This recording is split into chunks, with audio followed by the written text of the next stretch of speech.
Bon, on va expérimenter des trucs aujourd'hui encore, hein. On va tester des machins. D'Abyss, de Rock et de Chronoscaphe. Ah ouais, j'aime bien ça aussi. Comment épouser un troll? Waouh. Est-ce qu'on peut faire un JDR romance? Et pourquoi on pourrait pas? Ah oui, et je vous ai mis un petit aperçu de la chaîne là.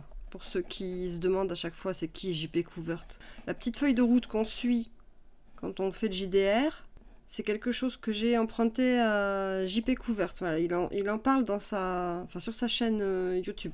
Alors du coup, comment épouser un troll? Comme la dernière fois. Non, pas en majuscule, pas besoin de crier. Je voudrais faire un jeu de rôle. Écrire, parce que faire, il va penser que je veux jouer. Je voudrais écrire un jeu de rôle. Court. Sur table, peut-être. Sur table. Qui s'intitule. Qui s'intitule. Comment épouser un ou une troll? Alors, créer un jeu de rôle sur table autour de l'idée d'épouser un troll peut être une aventure à la fois comique et pleine de rebondissements, nous sommes d'accord avec toi.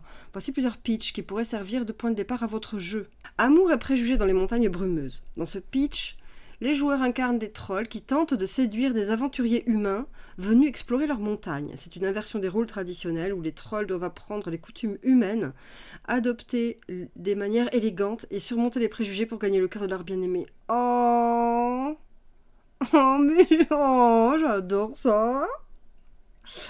La quête de l'Alliance enchantée. Un ancien oracle a prédit qu'un mariage entre un humain et un troll apporterait une ère de prospérité et de paix. Les joueurs, moitié troll, moitié humain, doivent travailler ensemble pour retrouver une alliance légendaire perdue, capable de sceller leur union magique. Le jeu se concentrerait sur l'aventure, la coopération et la résolution d'énigmes. C'est intéressant ça. C'est complètement un autre type de jeu, mais c'est super intéressant. C'est moins comique, pour le coup, parce que le premier, à mon avis, doit être vraiment drôle. Le deuxième est plus classique. Ensuite, le troisième, c'est Coup de foudre à Trollsville. Les joueurs sont des humains invités à un festival annuel dans une communauté de trolls. Le but est de participer à diverses épreuves et concours pour attirer l'attention de leur futur époux troll. Le jeu mettrait l'accent sur l'humour, les épreuves farfelues et la navigation dans les intrigues sociales trolliques. Oh, ça aussi, oui. Ah là là, je vais pas savoir choisir. C'est terrible. L'élixir de l'amour trollesque. Dans un petit royaume, la cohabitation entre trolls et humains est à son paroxysme. Les joueurs sont des alchimistes qui doivent concocter un élixir d'amour capable de réunir les deux espèces. Ce pitch mettrait l'accent sur la collecte d'ingrédients, les compétences en alchimie et les dilemmes moraux. Ouais. C'est rigolo, mais c'est peut-être moins intéressant. Le bal des deux mondes. Une fois tous les 10 ans, un bal mystique est organisé où trolls et humains peuvent se rencontrer. Les joueurs préparent leurs trolls ou humains pour le grand événement, avec des quêtes pour obtenir la tenue parfaite. Apprendre les danses traditionnelles et peut-être même découvrir un complot qui menace de ruiner l'événement. Ah non, mais ça c'est un truc à faire en grandeur nature, ça. Ça c'est un truc à faire en grandeur nature. Parce que apprendre les danses traditionnelles, oh mon dieu, tellement d'idées. Alors, ça on va le passer pour le jeu de rôle, mais voilà. Le concours de cuisine des contrées unies, pas pareil quoi. Les joueurs incarnent des chefs d'une variété de races fantastiques, y compris des trolls qui s'affrontent dans un concours culinaire. Le but ultime est de créer un plat si exquis qu'il en tombe amoureux littéralement. Oui, bon. Les fleurs de l'entente. J'ai l'impression que les meilleurs c'était les premiers. Hein. Les trolls ont une tradition peu connue. Pour gagner le cœur de celui ou celle qu'ils désirent, ils doivent offrir un bouquet de fleurs rares et dangereuses à cueillir. Les joueurs, à la fois trolls et humains, se lancent dans une quête périlleuse pour trouver ces fleurs, chacun avec ses motivations. Ah, ça c'est intéressant. Ça fait des quêtes, potentiellement donc une aventure. Et pour des fleurs? Oh non, j'aime bien ça. Trollmatch.com. Dans ce monde moderne et fantastique, les trolls et les humains utilisent une application de rencontres magiques pour trouver l'âme sœur. Les joueurs doivent naviguer dans les dédales de rencontres en ligne, les rendez-vous arrangés et les défis de compatibilité pour trouver le véritable amour. Ah ouais, mais ça c'est pour faire un jeu vidéo, ça. J'aime le 1, mais explique-moi comment il pourrait se jouer comme un jeu de rôle sur table. Déroulement d'une session. Donc le maître de jeu pose le décor en introduisant un nouveau groupe d'aventuriers humains qui pénètrent dans les montagnes. Les joueurs trolls préparent leur approche pour interagir avec les humains en utilisant leurs compétences pour surmonter les barrières culturelles. Et qui joue les humains? Donc, si ce sont des PNJ, j'imagine que c'est géré comme si c'était des monstres. Le problème, c'est que ils doivent interagir avec pendant tout le jeu. Dans cette configuration, donc le MJ prend le rôle des humains. Cela permet de contrôler étroitement l'intrigue et les réactions des humains face aux actions des joueurs trolls. Inconvénient peut demander beaucoup de travail et d'improvisation de la part du MJ. Et oui. Résolution, les événements culminent dans une situation qui teste la relation naissante entre trolls et humains, déterminant si un véritable amour peut ou non naître des circonstances rocambolesques. Mécanique de jeu, jet de charme pour les interactions sociales, les trolls lancent des dés contre un seuil de difficulté, oui d'accord. Utilisation de magie, la magie troll peut créer des effets spectaculaires et subtils, mais toujours avec une touche comique ou inattendue. Évolution du personnage, les trolls gagnent de l'expérience et apprennent de leurs erreurs. L'objectif des joueurs n'est pas seulement d'épouser un humain, mais aussi de naviguer avec succès dans des situations sociales complexes, d'apprendre à comprendre et à respecter les différences culturelles et de créer des moments mémorables de rire et de tendresse à travers des actions et des dialogues créatifs. Peut-être que on peut lui demander éventuellement s'il y a des lieux secrets dans cette montagne. Quels seraient les coins romantiques? On peut lui demander les coins romantiques. Donc le jeu se passe dans les montagnes brumeuses. Ok, ça on le sait. Alors du coup, on va lui dire, propose une liste de lieux adaptés au jeu. Donc à savoir lieux romantiques, lieux de rencontre, emplacement des camps. Donc le vallon des vœux éternels, une vallée cachée où la légende raconte que les vœux d'amour y sont exaucés. Oh, c'est mignon. Les trolls y amènent souvent leurs prétendants pour partager des confidences sous les lueurs féeriques des lucioles magiques. Bon, mais ça c'est quand même le lieu où tu vas pour concrétiser. Hein. Quand tu vas là, c'est que tu penses que c'est bon. Donc c'est un lieu où on va vers la fin du jeu. Les chutes d'aurore, des majestueuses chutes d'eau qui à l'aube reflètent toutes les couleurs de l'arc-en-ciel grâce à une brume matinale. C'est un lieu de rendez-vous populaire pour les trolls qui veulent impressionner avec un spectacle naturel. Oui, ça clairement, ça c'est l'endroit où aller en début d'aventure. La grotte des murmures, un réseau de cavernes où le moindre son produit des échos mélodieux. Oh. Les trolls musiciens y attirent souvent leurs amours pour des sérénades souterraines. Le bosquet des confidences, un cercle d'arbres anciens où l'on dit que la vérité ne peut être cachée. Les trolls, qui recherchent une relation basée sur la sincérité, amènent leurs compagnons humains ici pour des discussions profondes. Oh là là. Les pics du destin, les plus hautes montagnes couvertes de neige éternelle. Un lieu d'isolement parfait pour ceux qui veulent s'éloigner de la société, profiter de la compagnie de l'autre dans la solitude. La clairière lunaire, un champ ouvert qui offre une vue imprenable sur le ciel nocturne. Les trolls y organisent souvent des pique-niques nocturnes. Oh, c'est joli. Le lac miroitant, un lac clair comme du cristal, où les trolls aiment montrer leur force et leur habileté en nageant ou en pêchant. Ouais, du coup, là, il peut y avoir des épreuves. Ouais. Les thermes fumants, des sources chaudes naturelles, entourées de vapeurs mystiques où les trolls et les humains peuvent se détendre et apprendre à se connaître dans un cadre décontracté. Les ruines de l'ancien royaume. Civilisation oubliée, explorée. Le marché des échangeurs, un lieu de commerce. Ah oui, ça c'est pas mal. Idéal pour une première rencontre ou pour dénicher un cadeau unique, exact. La forêt des chuchotements, une forêt dense où le vent fait danser les feuilles, créant un chuchotement constant. Ouais, les promenades secrètes. Le belvédère des étoiles. Un point haut dans les montagnes, accessible uniquement par une escalade périlleuse. Ah oui, dangereux. Ça se mérite. La récompense pour ceux qui atteignent le sommet est une nuit sous un ciel étoilé sans pareil. Bon, ça c'est pour méga conclure. Hein. Tant qu'on est sur les lieux... Propose une liste limite à 5 propositions de lieux secrets. Donc, le sanctuaire des soupirs, c'est un petit jardin dissimulé dans un labyrinthe. Renforce les liens des cœurs partagés. Ok. Le sentier des échos perdus. Donc, un sentier inaccessible. Seuls ceux qui connaissent le chant ancien des trolls peuvent faire écho à travers les crevasses. Et voilà un passage vers un observatoire naturel d'où les étoiles semblent à portée de main. Ah oui, c'est joli. Et puis du coup, il faut avoir une capacité spéciale. La cachette de cristal, une grotte secrète dont l'entrée est camouflée par une chute d'eau mineure. L'intérieur est tapissé de cristaux naturels. On dit que les trolls amoureux y gravent leur nom pour sceller leur amour. Ah oui, ça c'est trop bien. Parce que, du coup, ça pourrait faire gagner des points, ça. Ça pourrait aider, justement, à sceller l'amour, quoi. Trop bien. Le repos du dragon endormi. Donc, vestige dunaire où de telles créatures volaient librement. Une plateforme naturelle offre une vue imprenable. Ouais, la bibliothèque des murmures.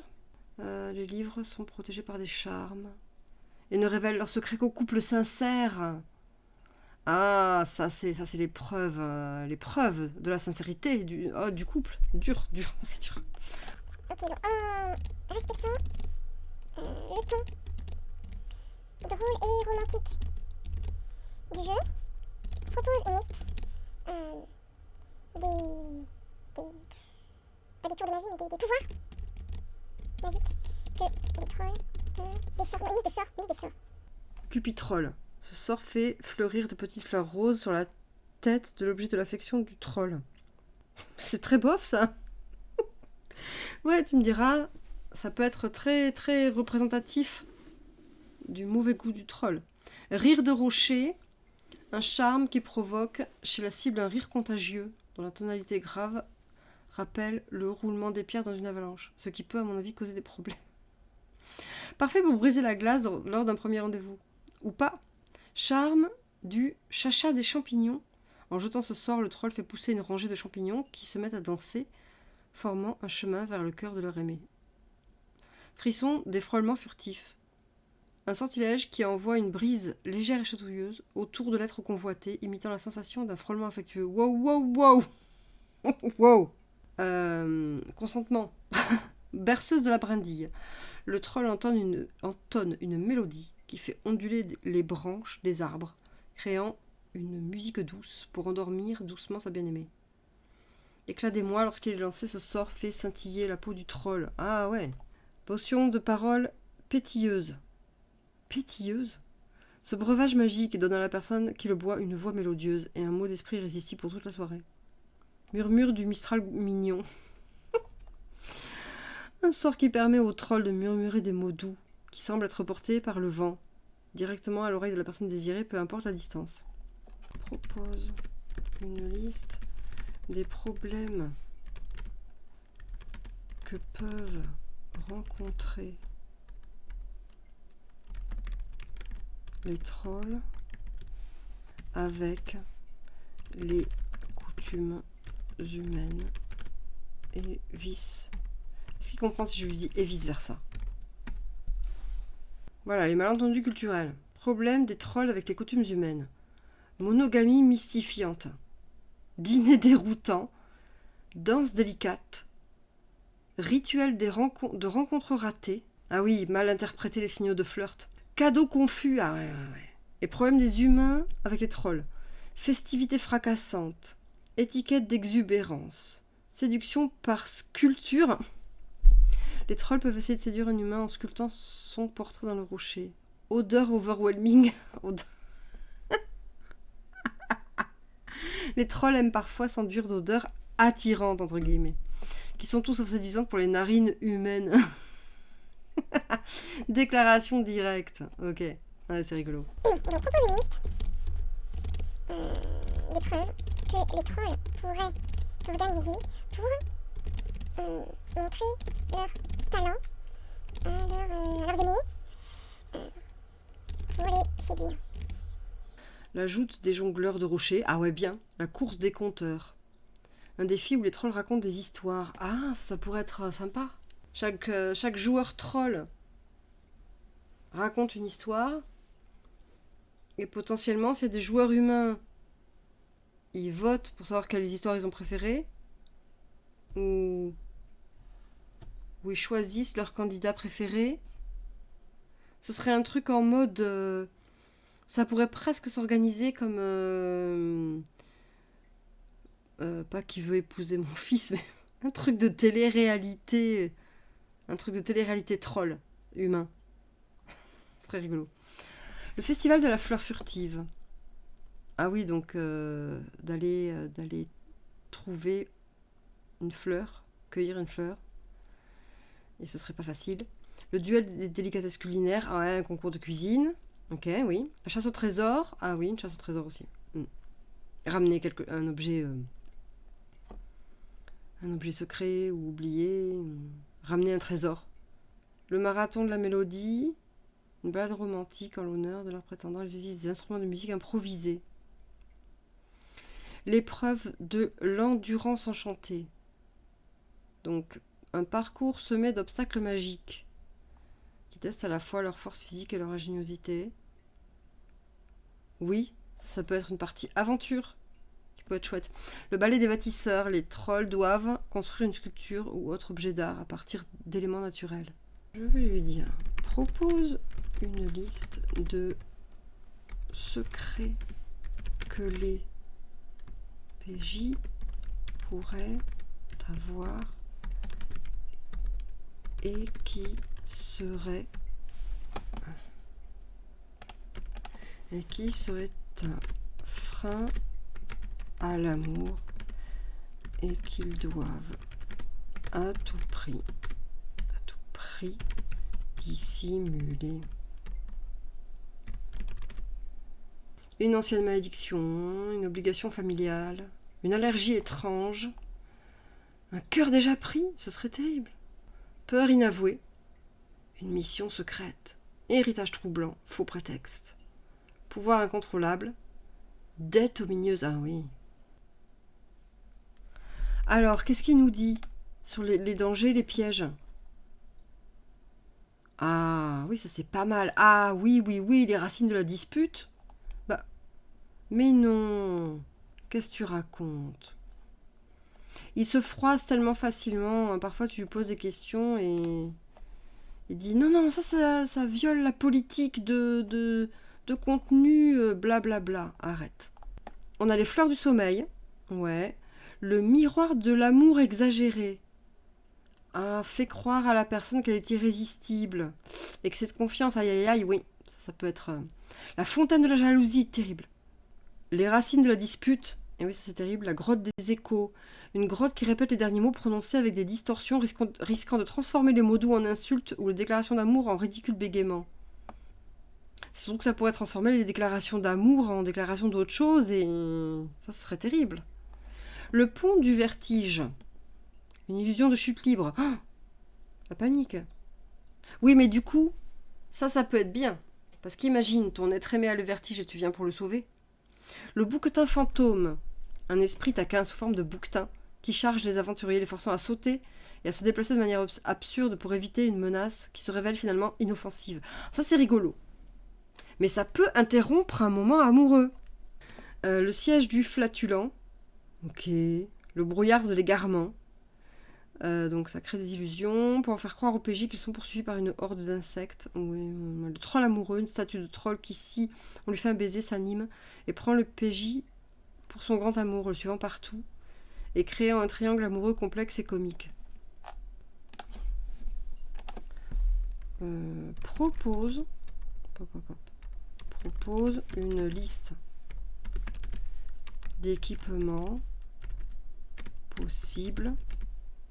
Des trucs parfums, tablier de cuisine, Ouais, sac de pétales, cape de camouflage, on sait jamais, bottes de furtivité, bouquet d'herbes parfumées, bâton de selfie magique. Ah oui, pour prendre des portraits à distance, parfait pour immortaliser des moments romantiques ou embarrassants. Gants de cuisine magique, amulette de traduction des sentiments. Oh, peigne de beauté féerique, sacoche de confettis enchanté, qui forment des mots doux ou des images dans le ciel. Oh, c'est beau! Tunique des étoiles, une tunique qui scintille comme un ciel étoilé la nuit, ajoutant une touche de magie à l'apparence du troll. Ah, oui, ça, c'est bien. Bon, ouais, c'est pas de l'équipement de base, mais c'est des trucs un peu spéciaux qu'on pourrait looter ou gagner. Je voudrais qu'il propose une liste de ça aussi. Propose une liste de friandises, nourriture et boissons.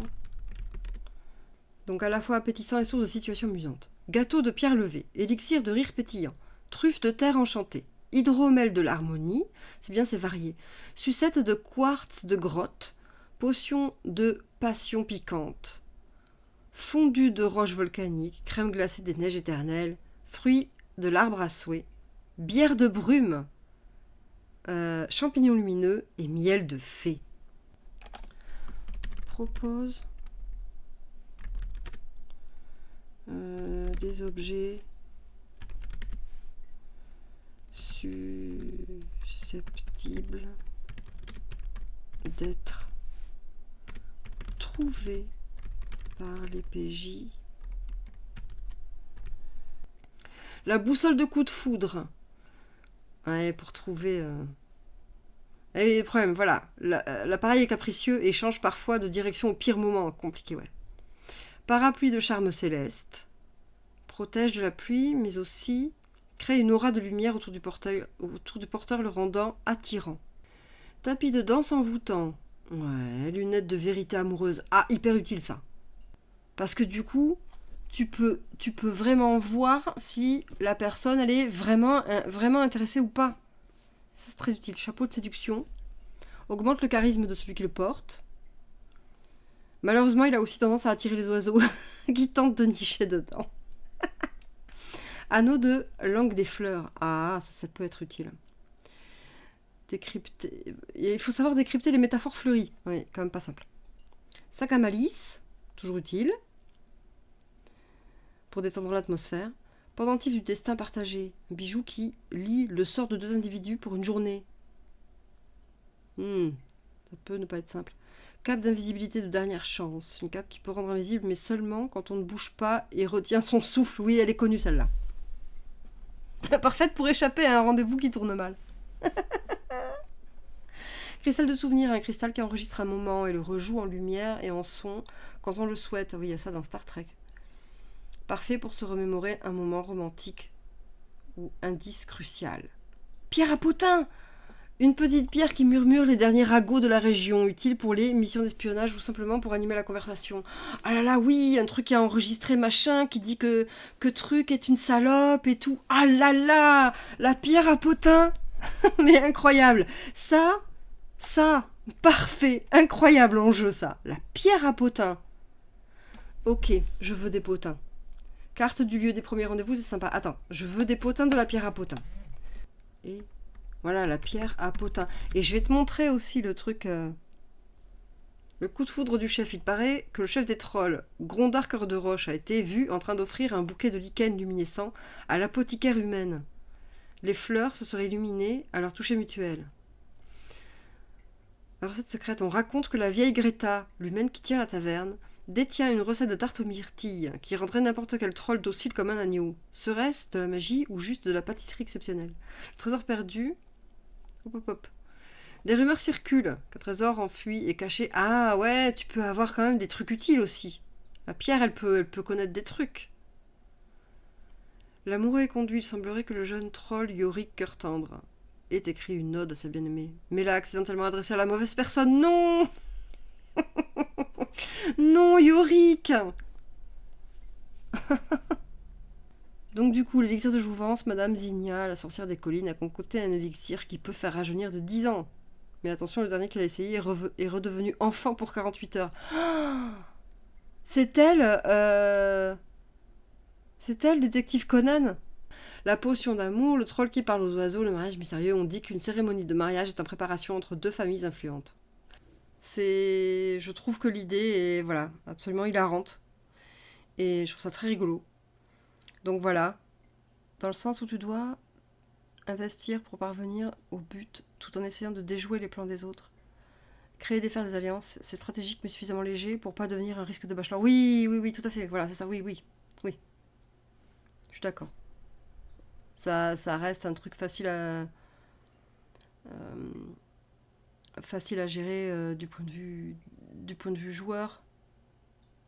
Il n'y a pas 12 milliards d'intrigues de fous et de complots de malades. Mais après, je pense qu'il y a aussi moyen de vachement complexifier le truc et même d'en faire une campagne si vraiment t'as envie de faire durer le plaisir, quoi. Je pense qu'il y a carrément moyen si vraiment t'as envie, quoi. Oui, pour le MJ, au final, c'est beaucoup les joueurs qui font le scénario. Oui, si t'as des joueurs trolls et des joueurs humains. C'est très très narratif, donc voilà, je te dis, il faut les bons joueurs aussi, quoi. Bref, voilà. Des gros bisous, bon week-end. Je rappelle qu'il y a 3 rendez-vous d'interview sur Twitch en novembre. C'est un peu moins que le reste du temps, mais voilà, avec la froidure, il y a la fatigue. J'avais pas envie de charger le programme. Donc, le prochain rendez-vous Twitch, du coup, ce sera samedi prochain, très probablement, comme aujourd'hui, pour de l'écriture de JDR. Et donc, dimanche, on aura la première interview du mois avec Léa Muna, aussi connue sous le nom de Amusil. Pour ceux qui ont été, je crois qu'elle était sur Plume d'Argent, je suis pas sûre. Bref, sur les forums ou les trucs genre Wattpad et tout ça, je pense qu'elle a mis des trucs sur des sites comme ça de lecture, d'accès libre en tout cas. Donc voilà, rendez-vous la semaine prochaine. Plein de gros bisous et bon week-end.